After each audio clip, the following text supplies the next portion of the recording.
I have got such a bad feelings about the comments on this one. Well, that's never stopped me before. Bring on the comment.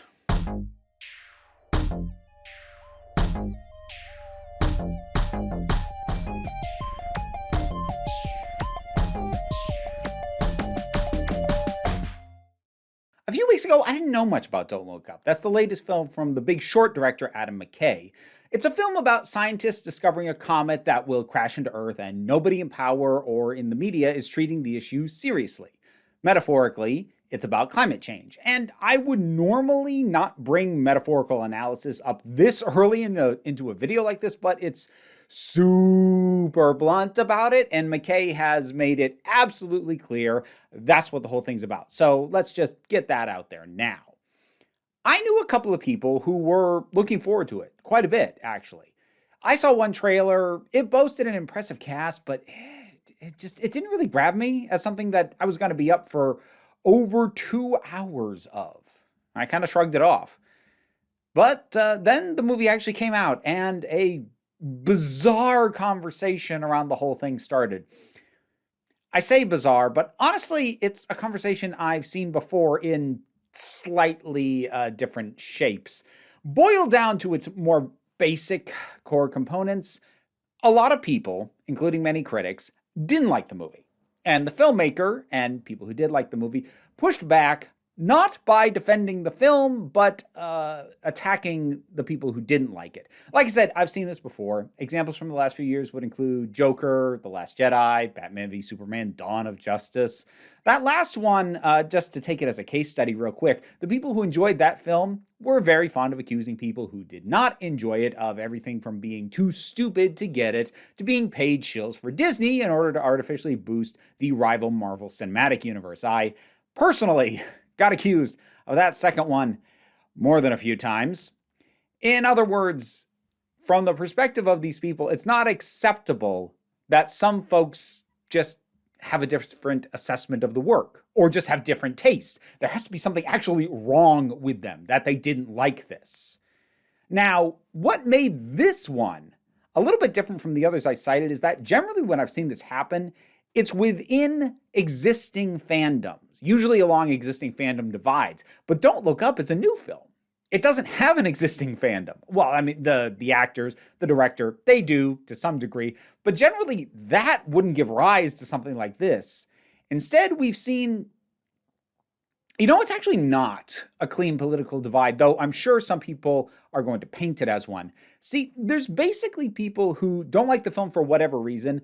Maybe they view the climate messaging as flawed or blunt. Maybe they view the satire as one note or ineffective. The film having an unearned sense of smug superiority gets cited. Maybe it's too long or dragged out, or maybe they feel it's just not very good on the basics of filmmaking. And then there's McKay, primarily, but also others, who have put forth the argument that anyone who doesn't like the movie doesn't believe in climate change.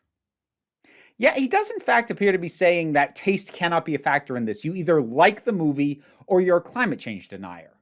So after that lovely tweet, McKay's Twitter has basically become nothing but a repository of retweets of anybody praising the film. And it's stayed that way for a few weeks now. So, okay, let's try and parse this whole mess. Firstly, can we just dispel the idea that if you don't like a thing, it must be because you disagree with its political or philosophical stances?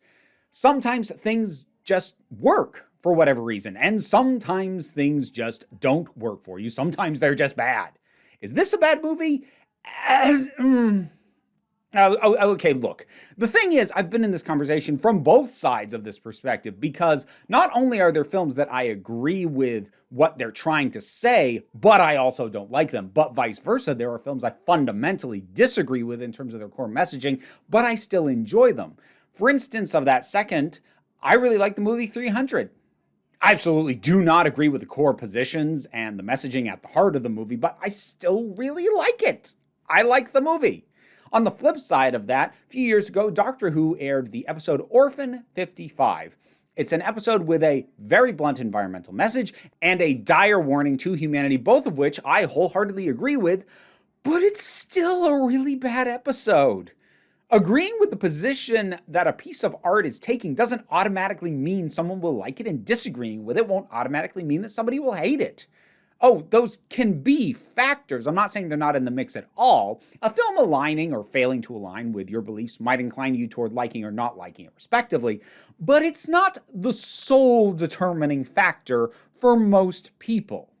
And look, I will be one of the first people to tell you that every single piece of art is inherently political. So I'm not trying to strip the politics out of the equation, but the thing is, art isn't only political, because you still have to execute the idea properly. And if people think you fail at that, it's not an inherently political disagreement for them to say so. Okay, so did the movie fail? Well, whenever a piece of media is going to be critically viewed and assessed, there are honestly a ton of things to take into consideration, many of which are medium specific. For instance, music score is a factor in film, but not in comic books. While comic books have to worry about text box formatting, films generally do not. But ultimately, no matter what the medium is, no matter what shape the art takes, there are two core questions that we can always ask when assessing a piece of art. The first is, does it succeed at what it set out to do? Now, for the purposes of this conversation, we're going to set aside the fact that part of what any film sets out to do is turn a profit, because we're going to be talking about what it sets out to do artistically. For the time being, we are going to ignore what it set out to do commercially, because that's the same in every case. Now, this is always a key question. And keep in mind, the answer is rarely actually straight up binary yes or no, especially in an art form as collaborative and with as many moving parts as film. Specific elements or performances, or the cinematography choices, anything, might succeed or fail on an individual basis. But when looked at as a whole, does the film accomplish what it sets out to do? In the case of Don't Look Up, it sets out to use the fictional comet to viciously satirize the current state of climate disaster and the mishandling of that in the real world. Precisely how successfully it did that is a bit subjective. But for the purposes of this discussion at this point, I'm going to err on the side of, yeah, it did what it set out to do, at least for now. But even if we accept that, that's not the end of the conversation, though a frustratingly large number of people have a tendency to act like it is. Anyway, the second question that always needs to be asked, is the thing it set out to do a thing worth doing?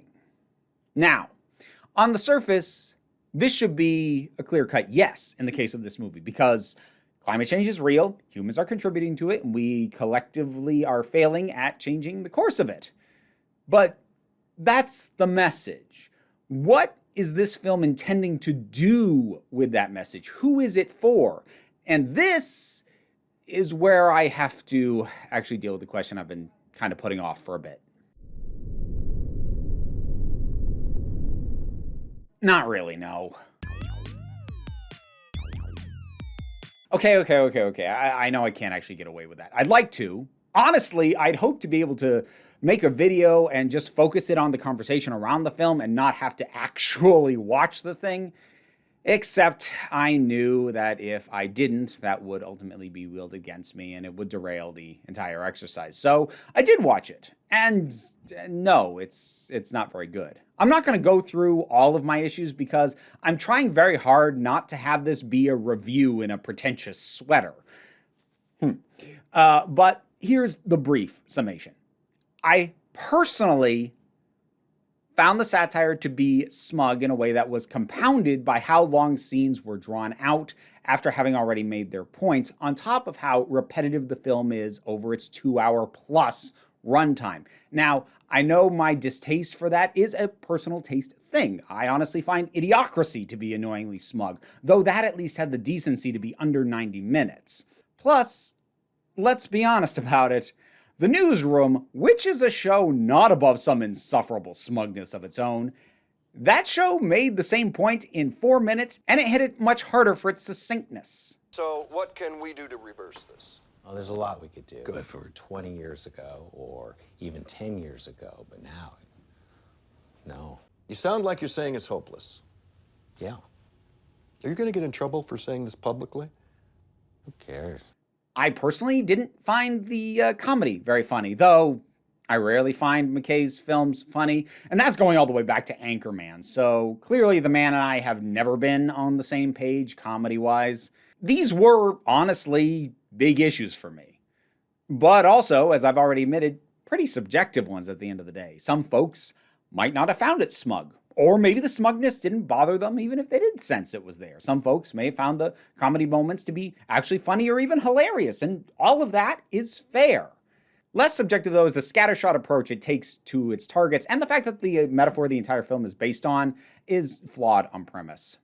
So, let's talk about how metaphors work at their best. The key fundamental details have to map on from the real-world topic to the metaphorical example, but not every single detail has to have a precise equivalent. So, for instance, the things that the characters in Don't Look Up try to do in order to stop the comet aren't the same things that we do in reality to battle climate change, or that we should be doing. We can't try and blast climate change off course with a nuclear bomb. But differences like that don't really matter. What matters is that in both cases, these are things people can and should be doing, but are stalling at or are outright failing to do them at all, and the major players are the same: politicians, scientists, tech moguls, resource hoarders, and public opinion. Those are all in play in both cases, so the metaphor still works on that level. Where it doesn't work, though, is in the fact that the comet was going to show up and kill the planet regardless of the actions of people. See, while a certain amount of climate shift is natural, the reason we're in such dire straits is because human society has accelerated and exacerbated the problem exponentially. It would never have gotten this bad without our actions. But the comet wasn't going to be a near miss but for the actions of man. It was a force of nature that was always coming. Now, that is, in its own way, a kind of existential threat because, frankly speaking, the fact that this planet is habitable at all is a miracle, and the number of things that could literally drop out of the sky and end it all is incalculable. And that is terrifying. But it's not the same kind of terrifying that a problem we actively brought upon ourselves is. It's not the same. The metaphor doesn't map on. And when you use an act of God as a metaphor for a man-made problem, it completely ignores how we even got here in the first place. And that matters to the real-life issue you are trying to make a commentary on. Now, admittedly, the metaphor starts working better after about the halfway mark, at which point the initial cause of the problem actually becomes irrelevant, because at that point, the people in charge aren't addressing it regardless of how we got there, and they're failing to do so for stupid and short-sighted reasons, and that maps onto the reality depressingly well. But that's still the entire first half of the movie predicated on a faulty premise before it gets to the point where it actually starts working. But by the time that core metaphor starts functioning about halfway through the way that it should have been from the very start, by that point, the film has acquired such a laundry list of things it's also satirizing that it can't skewer any of them with any real depth or sharpness. The first half of the film has the metaphor problem, but it was at least well focused on the issues of the people in charge not taking the problem on board, and the double-edged swords that are mass media and social media, where everybody can be reached, but even if you only speak truth, you have to sell it right or else nobody listens. But then, by the time the metaphor issues got sorted out and it was mapping on the way it should have been from the first place, again at about the halfway mark, by that point the film is also taking on disaffected youth, politicizing of scientific issues, tech sector CEOs, who are also pulling triple duty as stand-ins for fossil fuel pushers and big money political donors, the hero worship of aging figures with outdated perceptions of the world, mob mentality, and I think the corrupting influence of the system? Like, I'm honestly not sure what Leonardo DiCaprio's character of Randall and his whole being taken in briefly by the BS coming from the top and then cheating on his wife is meant to be addressing. Is climate scientists secretly boning news anchors a big issue that I don't know about? And what I really don't get is that he basically has the exact same "what is wrong with you people" breakdown that Jennifer Lawrence's character of Kate had 40 minutes before that. Which I assume happened because I think she's supposed to represent young people being the most vocal about the problem, but also the first to be ignored. But then when Randall has his own near-identical breakdown sometime later, there's still 50 minutes left in the damn movie! What was the point? That specific plot thread aside, I do get what the movie's going for with most of this, and it even hits some of its targets, but it's aiming at too much with this bloated runtime to try and fit it all in. These end up being shallow digs by the time the credits actually roll. But in the end, even these points I'm making, there's still some subjectivity to this. So, in order to talk about why I feel the movie fails on the most objective measure that I'm able to, we need to talk about the movie's goals in more depth than when I brought it up before. So, in order to nail down why I feel comfortable saying that this movie failed, we need to talk about what it was actually trying to accomplish as a film beyond just the message that it was intending to convey, which, as I said, I do think it conveys that message, but that's not the only thing at play in what it's trying to accomplish. Now, on that issue, I want to circle back to those bits of praise that McKay has been retweeting endlessly now for weeks, because I'm not going to just dismiss those. Well, I'll point out that endlessly retweeting praise for your work while insulting or demonizing any criticism is at best just kind of tacky, but I don't want to dismiss those actual praises. Some people genuinely connected with this film, and if McKay's retweets are any indication, most of the people who connected with it the hardest are environmentalists and climate researchers, and they say the film captures the menace they've been dealing with for decades, the sense of sounding every alarm they can while being brushed off and ignored, and I can understand that. That makes total sense as a way to connect to this film. But was that the goal? To validate the existing feelings of people who already hold these positions? Or was it trying to signal boost the issue through satire to reach as many people as possible? I honestly don't know which it was, but I'm going to look at both options. Because if the intent was to reach the widest possible audience and get them to think about climate change in a way that they hadn't before, and hopefully realize the seriousness of the issue in a way they didn't previously, well, it failed at that. Lots of people have been actively turned off by this movie. I mean, just assume for the moment that it was never going to reach outright climate deniers, so we're going to ignore that. But it didn't appear to reach the people who are more on the fence or who maybe believe that climate change is a problem but don't appreciate the scope and scale of it. Even people who agree with the positions of the film, such as myself, were turned off. So if the goal was spreading the message to those who need to hear it, it failed. So what if that wasn't the goal? What if its intention was in fact to channel and validate the frustrations of those who understand how big this problem is? What if it is in fact meant to preach to the choir? Now that phrase, preaching to the choir, is generally used in a derogatory way. You're talking to people who already agree with you, so you're not convincing anybody new, and arguably not accomplishing much, if anything at all. But you know what? Sometimes there is value in preaching to the choir. Sometimes the choir needs validation, and to not feel like they're being ignored while you go out and preach to people who aren't ever going to listen to you anyways. To put it into a context that I talk about fairly regularly, as a queer person, I feel vital validation in media designed to speak to me about my queer experiences. It's part of why representation matters. To see yourself reflected in the art is a reminder that you're not alone, that you are seen. And if this gave climate scientists the same kind of somebody finally gets it feeling that I got when I watched Tracy's story, link up there for what that is and why it mattered to me. I don't have time to get into it here. But if that's what happened, I'm happy for them, and I wouldn't want to take that away from them. Except, if this film's goal was to preach to the choir, then its goal and its message are incompatible. Because the film is about how people who need to wake up and pay attention aren't doing it. But if the film is in fact aimed only at the people who are already paying attention, then it's an inherent failure at the thing it's saying should be happening.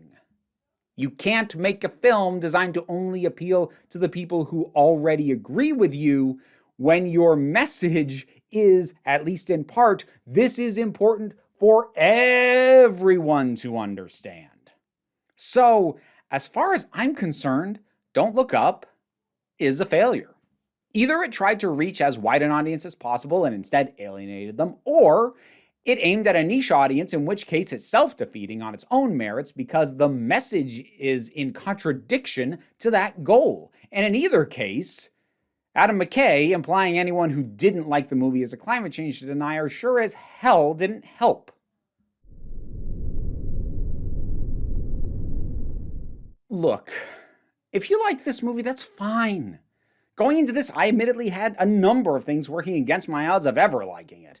McKay as a director rarely does it for me. I think The Big Short is the only one of his movies I ever liked, and frankly, I've disliked almost every End of the World movie I've ever seen.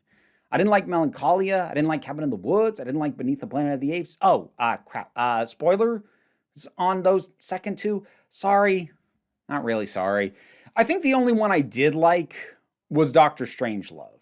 And the reason that worked was because it was precisely focused on its satirical targets. Not only is it taking laser-accurate shots at the military and political minds who created the entire nuclear arms race mess, it also doesn't leave their perspective. As far as the movie is concerned, this is what the world is. So rather than taking middling shots at so many targets, it instead unloads a tactical nuclear strike on the targets it has and hits them dead on in a way that this film, didn't. Not for me, anyway. Look, I agree with Don't Look Up's overall points, but it doesn't get a pass for that. I'm not going to override my sense of taste and enjoyment and praise a work I don't like just because it lines up with my beliefs. And, Mr. McKay, look, if people thought the movie had a sense of smugness before the director started going, anyone who doesn't like my work is an idiot. Yeah, you didn't help. You escalated the problem. Seriously, dude, what the hell? All right, that's enough out of me. How much do you hate me now that I've talked about this? I don't know. Let's find out. Put your thoughts down in the comments. Even if you think I am dead wrong about this movie or the conversation around it, please be polite. I don't delete comments for disagreeing with me. I do delete them for being insulting to me, the creators of the works that I talk about, or to other commenters. So don't do that, because I'll delete your comments and probably block you from being able to comment further in the future. So just be polite. It's not that hard. So, with all that said, I do want to hear what people think about this, what they thought of the movie, the situation, the conversation, the topic in general. Let's hear it. And if you liked this video, hopefully some people did. Well, if you did and you want to support what I do, there's a Patreon up there, also link in the description, plus links to all my other social media and various other projects down there, from podcasts to novels being available to P.O. Box and Twitch, all that stuff. No big pressure on any of it, though, because at the end of the day, my friends, you are the council. I'm just running the meeting. And until next time, this council is adjourned. Thanks for sticking around into the credits. None of this would have been possible without my Patreon supporters in particular. I want to thank Robin Powell, Tracy Scrabbit, Vincent Paul Bartolucci, Robin Moore, Shayla Gourlay, and Bookworm. Thanks for keeping this going. And to everybody,